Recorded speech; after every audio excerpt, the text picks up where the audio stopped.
कासगंज नाम के गांव में गबरू नाम का नाटे कद का व्यक्ति रहा करता था, जिसका केवल गांव में झींगा नाम का एक ही दोस्त था।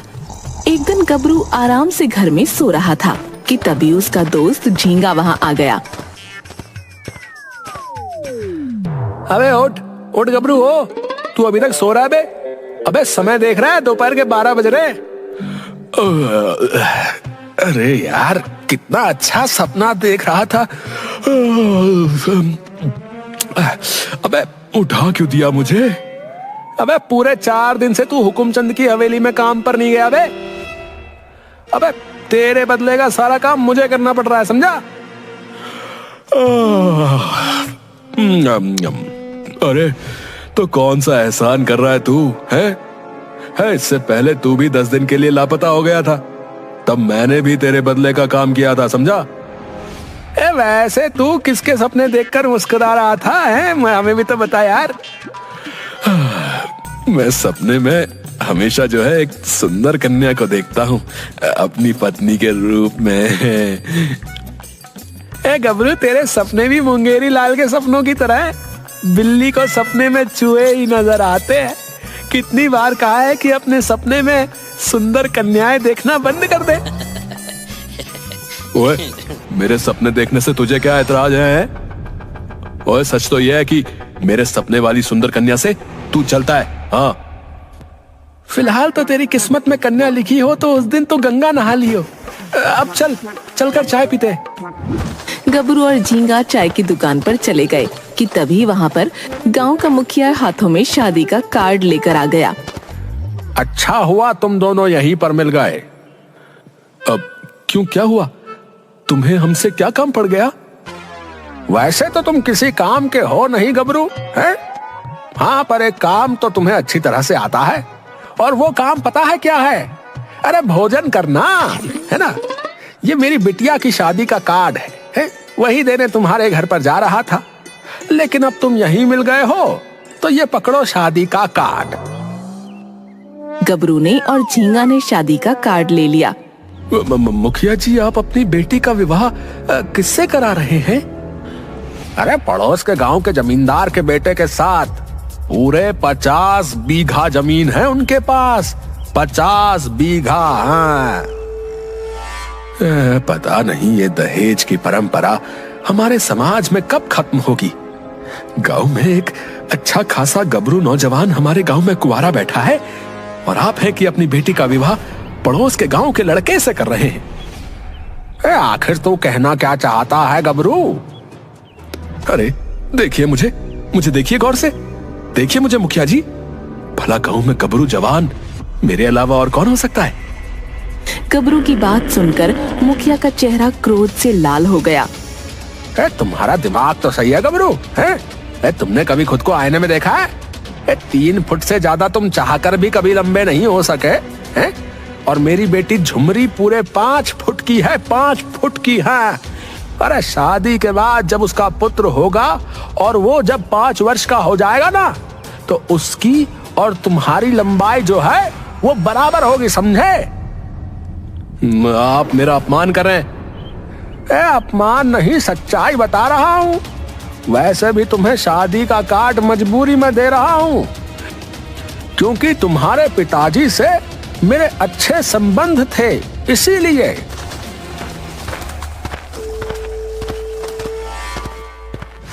मुखिया ने तेरा इतना अपमान किया गबरू, हैं? क्या तू मुखिया की बेटी की शादी में जाएगा रे? अरे क्यों नहीं जाऊंगा, बिल्कुल जाऊंगा भैया। झींगा, देखना, जब मैं मुखिया की बेटी की शादी में जाऊंगा ना, तब सारी कन्याओं की नजर जो है सिर्फ मुझ पर ही होगी। हाँ। अरे इसमें तो कोई शक की बात नहीं है रे गबरू। सारी कन्याओं की नजर जो है सिर्फ तुझ पे ही होगी। गबरू क्रोधित होकर वहां से चला गया। कुछ दिनों बाद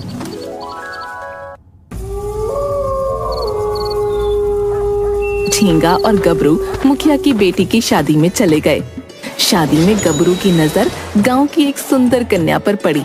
गबरू मुस्कुराते हुए उस कन्या के पास जाकर बोला, आपका नाम क्या है? आप तो इस गांव की नहीं लगती। मेरा नाम चंपा है। मैं पड़ोस के गांव में रहने वाली हूँ और मुखिया की दूर की रिश्तेदार हूँ। वैसे ये सब कुछ आप क्यों पूछ रहे हैं? वैसे तो पूछने की कोई खास वजह नहीं है, लेकिन मैं देख रहा था कि आप जो है मुझे काफी देर से बहुत गौर से देख रही थी। क्या बात है? मतलब आपको पता है कि मैं आपको इतनी गौर से क्यों देख रही थी? एक नवयुवक को जब कोई कन्या बहुत गौर से देखे तो उसका क्या मतलब निकाला जा सकता है। सीधी सी बात है, इस पूरे समारोह में मैं आपको बहुत पसंद आ गया हूँ। यही बात है ना? गबरू की बात सुनकर चंपा जोर जोर से हंसने लगी। चंपा के हंसने पर सभी लोग चंपा और गबरू की ओर देखने लगे। तुम्हें कोई गलतफहमी हुई है। दरअसल पूरे समारोह में मैं तुम्हें इसलिए देख रही थी क्योंकि मैंने तुम्हारे जितना नाटा व्यक्ति अपने जीवन में कभी नहीं देखा। मैं अपनी सहेलियों से यही बातें कर रही थी कि अगर तुम्हें किसी सर्कस में भर्ती करा दिया जाए तो सर्कस वालों की तो बल्ले बल्ले हो जाएगी। चंपा की बात सुनकर गबरू का दिमाग खराब हो गया। तो इसका मतलब यह है कि तुम मुझे मजाक उड़ाने वाली नजरों से देख रही थी? सिर्फ मैं ही नहीं बल्कि समारोह में जितनी भी लड़कियां मौजूद हैं सभी तुम्हें मजाक उड़ाने वाले अंदाज में ही देख रही हैं। अब तुम ही बताओ, भला तुम्हारे जैसे बागड़ बिल्ले से विवाह कौन करना चाहेगा? चंपा की बात सुनकर गबरू चंपा से कुछ बुरा भला बोलने ही वाला था कि उसे झींगा वहां से बाहर खींच कर ले गया। गबरू गुस्से में जंगल की ओर चलने लगा। अरे पागल हो गया था क्या है? मुखिया की बेटी की शादी में खाना खाने आया था या झगड़ा करने? तूने सुना नहीं वो मेरा किस तरह से मजाक उड़ा रही थी? अबे वो तो अच्छा हुआ कि मैं आ गया, नहीं तो मुखिया तेरा पीट पीट कर बुरा हाल कर देता। और तू जंगल की तरफ क्यों जा रहा है ये बता? मैं गांव वापस अब तभी जाऊंगा जब मेरे पास सबसे सुंदर पत्नी होगी। हाँ। अबे तो क्या सुंदर पत्नी तुझे जंगलों में मिलेगी बे? हैं? वो सब मुझे नहीं पता, लेकिन अब मैं गांव में तभी कदम रखूंगा जब मैं इस संसार की सबसे सुंदर स्त्री से विवाह कर लूंगा। देखना झींगा, और सारे गांव वाले जल भुन के राख हो जाएंगे। झींगा और गबरू बातें करते हुए जंगल के काफी अंदर निकल आए कि तभी उनके कानों में एक साधु की आवाज टकराई। झींगा और गबरू ने देखा कि एक साधु पेड़ के ऊपर चढ़ा हुआ था। तुम दोनों जरा पेड़ से मुझे नीचे उतार दो। अरे साधु महाराज, इस पेड़ के ऊपर आप क्या कर रहे हैं? असल में मैं यहाँ पर तपस्या कर रहा था, तभी अचानक एक शेर आ गया। अपने प्राण बचाने के लिए मुझे पेड़ के ऊपर चढ़ना पड़ा। पेड़ पे क्यों चढ़े हैं? अरे कैसे साधु हो तुम? अरे एक मंत्र शेर के ऊपर पढ़कर फूंक देते, शेर जल के राख हो जाता। मूर्ख, ये काम मैं कर सकता था, लेकिन मैं किसी जीव की हत्या नहीं कर सकता। अरे सीधे सीधे क्यों नहीं बोलते साधु महाराज कि आप पाखंडी साधु हैं? तुम दोनों को साधुओं से बात करने की जरा सी भी तमीज नहीं है। मेरी मदद करने की बजाय तुम दोनों मुझे पाखंडी बोल रहे हो। ओ साधु बाबा जी हो, हम फ्री में किसी की मदद नहीं करते, समझे? समझ गया। अगर तुम दोनों मुझे पेड़ से नीचे उतार दोगे तो मैं तुम दोनों में से किसी एक का विवाह सुंदर कन्या से करा दूंगा। साधु की बात सुनकर झींगा और गबरू खुश हो गए। क्या सुंदर कन्या? अरे साधु महाराज, आप तो बहुत पहुंचे हुए हैं। आपने पहले क्यों नहीं बताया कि आप इतने बड़े ज्ञानी हैं? रुकिए रुकिए, हम दोनों आपकी पेड़ से नीचे उतरने में मदद कर देते हैं। चल झींगा। गबरू और झींगा ने साधु को पेड़ से नीचे उतार दिया। यहाँ से कुछ दूर एक तालाब है। उस तालाब के पास एक सुंदर कन्या रहती है, लेकिन वहां पर सिर्फ एक ही सुंदर कन्या रहती है। इसलिए तुम दोनों में से कोई एक ही उससे विवाह कर सकता है। लेकिन वो हम दोनों में से किसी एक से विवाह क्यों करेगी है? जरूरी तो नहीं कि हम दोनों से पसंद आ जाए। तुम निश्चिंत होकर वहां जाओ, लेकिन जहां तक मेरा अनुमान है वो तुम्हें जरूर पसंद करेगी। जब वो तुम्हें पसंद कर ले तो मैं तुम्हें यहीं मिलूंगा, इसी जंगल में तुम्हारा विवाह करा दूंगा। गबरू और झींगा साधु के कहे अनुसार आगे बढ़ गए।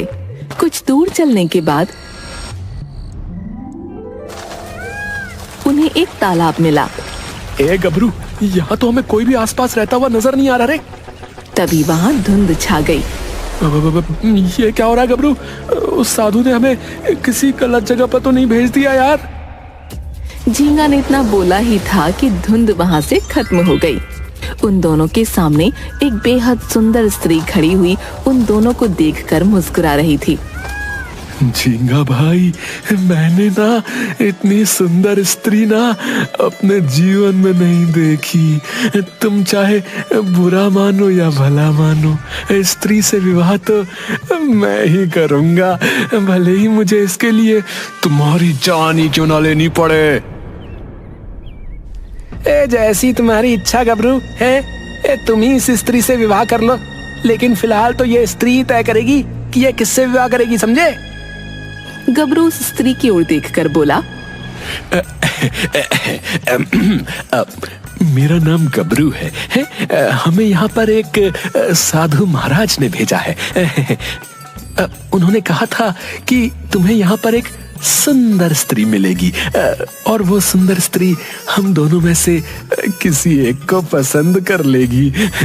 लेकिन मुझे पूरा यकीन है कि तुमने मुझे ही पसंद किया होगा। तुमने बिल्कुल सही कहा गबरू, तुम्हें देखते ही पहली नजर में मुझे तुमसे प्रेम हो गया। चलो हम दोनों विवाह कर लेते हैं। गबरू उस स्त्री को लेकर सीधा साधु के पास आ गया। साधु ने गबरू का उस स्त्री से विवाह करा दिया, मगर झींगा चुप था। साधु झींगा के कान में बोला, तुम्हारा मित्र एक नंबर का मूर्ख है, लेकिन तुम चालाक निकले। मैं तुमसे जल्द मिलूंगा। इतना कहकर वो साधु वहां से चला गया। गबरू अपनी पत्नी से बोला, देखो, अब तो तुम मेरी पत्नी हो, इसलिए तुमसे झूठ बोलने से कोई फायदा नहीं। मेरे पास जो है ना, न रहने के लिए घर है और न ही धन है। मैं और मेरा दोस्त झींगा जो है, जमींदार की हवेली में साफ सफाई का काम करते हैं। कोई बात नहीं, मैंने भी तुम्हें एक बात नहीं बताई कि मेरे पिता बहुत बड़े धनवान थे। मेरे पास उनका दिया हुआ इतना धन है कि अगर तुम जीवन भर भी काम नहीं करोगे तब भी वो धन खत्म नहीं होगा। अरे अच्छा, अरे मेरी तो लॉटरी निकल आई। तब तो हम दोनों विवाह की खुशी में गांव में एक बहुत बड़ा समारोह करेंगे। अब मैं तुम्हें सीधे गांव लेकर नहीं जाऊंगा। हमारे विवाह की खुशी में पहले गांव में समारोह होगा, उसके बाद मैं सारे गांव वालों को तुम्हारे सुंदर रूप के दर्शन करवाऊंगा। तुम्हारी सुंदरता को देखकर वो सभी जल जाएंगे। लाओ, उसमें से जो है थोड़ा सा धन मुझे दे दो, है, ताकि समारोह की तैयारी हो सके, ठीक है? झींगा के बोलने पर उस सुंदर स्त्री ने अपने गले से एक बड़ा सा सोने का हार गबरू को दे दिया। ये लो सोने का हार, इसे बेचकर धूमधाम से समारोह की तैयारी करवाओ। झींगा, इस सोने के हार को बाजार में बेच दो और कल गांव में एक बहुत बड़ा सा पंडाल बनवाओ। और सुनो, गांव के हर एक व्यक्ति को पंडाल में बुलाना, ठीक है? उनके लिए भोजन भी तैयार करवा देना, है? भूलना मत। अबे पागल तो नहीं हो गया है? और मैं तेरा दोस्त हूँ, कोई गुलाम नहीं हूँ। तू तो मुझसे ऐसे बात कर रहा है जैसे हुकुमचंद हमसे बात करता है बे। ओए झींगा, ओए, अब मैं हुकुमचंद से कहीं ज्यादा अमीर हूँ। कुछ समय बाद मैं हुकुमचंद की हवेली को भी खरीद लूंगा, देखना। लेकिन तुझे काम से नहीं निकालूंगा। तू वैसे ही काम करते रहना जैसे कि पहले करता था। गबरू की बात सुनकर झींगा क्रोधित हो गया, लेकिन झींगा ने गबरू से कुछ नहीं कहा।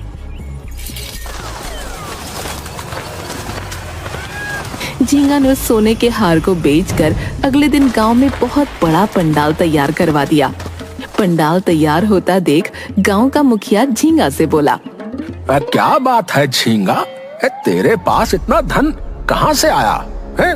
और ये पंडाल किस खुशी में सजवा रहा है रे? मैं आपके ही पास आने वाला था मुखिया जी। दरअसल मेरे दोस्त गबरू ने जो है विवाह कर लिया है। अरे ये कैसी बहकी बहकी बातें कर रहा है रे? तेरे दोस्त से कौन विवाह करेगा भला है? किस स्त्री ने अपना जीवन बर्बाद कर लिया रे? शाम तक आप उस स्त्री को स्वयं देख लेना मुखिया जी।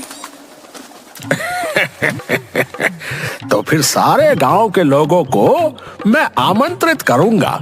मैं भी तो देखूं बेचारी वो कौन सी स्त्री है जिसने अपना जीवन बर्बाद कर लिया। शाम तक पंडाल सजकर तैयार हो गया। गांव के सभी लोग एकत्रित होकर गबरू और उसकी पत्नी का इंतजार कर रहे थे। तभी वहां पर गबरू अपनी पत्नी को लेकर अकड़ता हुआ पंडाल में आ गया। गांव के सभी लोग गबरू की पत्नी को हैरत और विस्मय भरी नजरों से देखने लगे। गबरू, इतनी सुंदर स्त्री तुझसे विवाह करने के लिए मान कैसे गई? मुझे तो कुछ गड़बड़ लग रही है। मैं जानता था कि तुम मेरी पत्नी को देखकर जल भुन के राख हो रहे होगे। मुखिया, तुझे क्या लगता था कि मेरा विवाह कभी नहीं होगा? तू कहना क्या चाहता है रे? कल तेरे यहाँ चंपा ने मेरा अपमान किया था मुखिया। उस अपमान का बदला लेने के लिए ही मैंने इस संसार की सबसे सुंदर स्त्री से विवाह किया है, जो सुंदर होने के साथ साथ बहुत धनवान भी है। और वो दिन दूर नहीं जब मैं पूरे गांव को खरीद लूंगा। गबरू ने इतना कहा ही था कि तभी उस सुंदर स्त्री का रूप बदलने लगा। मगर गबरू बात करने में इतना मगन था कि वो देख ही नहीं पाया कि उसकी पत्नी एक चुड़ैल में परिवर्तित हो गई है। गांव में भगदड़ मच गई। अरे, अभी गांव खरीदा नहीं है और तुम सब अभी से भाग रहे हो। रुक जाओ। अरे मूर्ख, ओए, अपने बगल में देख ले। तू जिसे अपनी पत्नी बनाकर लाया वो कोई इंसान नहीं बल्कि एक चुड़ैल है। गबरू ने जैसे ही अपनी पत्नी को देखा तो वो बुरी तरह से चीखने लगा। अरे, तो तुम तो इतनी सुंदर थी, अचानक तुम्हारे सुंदर चेहरे को क्या हो गया? मूर्ख इंसान, तुझे इतना भी समझ नहीं आया कि उस साधु ने तेरा विवाह एक चुड़ैल से करवाया है। अरे गांव वालों, भाग क्यों रहे हो? अरे अपने गबरू को बचा लो। तभी चुड़ैल ने गबरू को पकड़ लिया। अरे ये क्या कर रही हो? अरे मुझे छोड़ दो। मैं तुम्हारी पत्नी हूँ, अब तो मैं तुम्हें जीवन भर नहीं छोड़ूंगी। हाँ। अचानक वही साधु वहाँ आ गया। साधु महाराज, आखिर मैंने आपके साथ ऐसा क्या गलत किया था कि आपने मेरे साथ ऐसा किया? मूर्ख, तुमने मुझे पाखंडी कहा, जिससे मुझे क्रोध आ गया। अरे तो मुझे मार पीट लेते हैं, लेकिन मेरे साथ ऐसा करने की क्या जरूरत थी? मुझे बचा लो साधु महाराज जी, मैं आपसे क्षमा मांगता हूँ। आज के बाद मैं कभी भी किसी से भी बदतमीजी से बात नहीं करूंगा, बता रहा हूँ। तेरा दोस्त झींगा एक समझदार व्यक्ति था। वो समझ गया कि कुछ ना कुछ गड़बड़ है, लेकिन तू मूर्ख व्यक्ति निकला। गबरू बच्चों की तरह रोने लगा। साधु को उस पर तरस आ गया। साधु ने अपने हाथ की मटकी खोल ली। अचानक चुड़ैल धुआं बनकर उस मटकी में समा गई। याद रखना बालक, आइंदा कभी किसी साधु से बुरा व्यवहार मत करना। और इसके बाद साधु वहां से चला गया और गबरू बैठकर रोने लगा कि उसके बाद कभी गबरू ने किसी साधु का मजाक नहीं बनाया।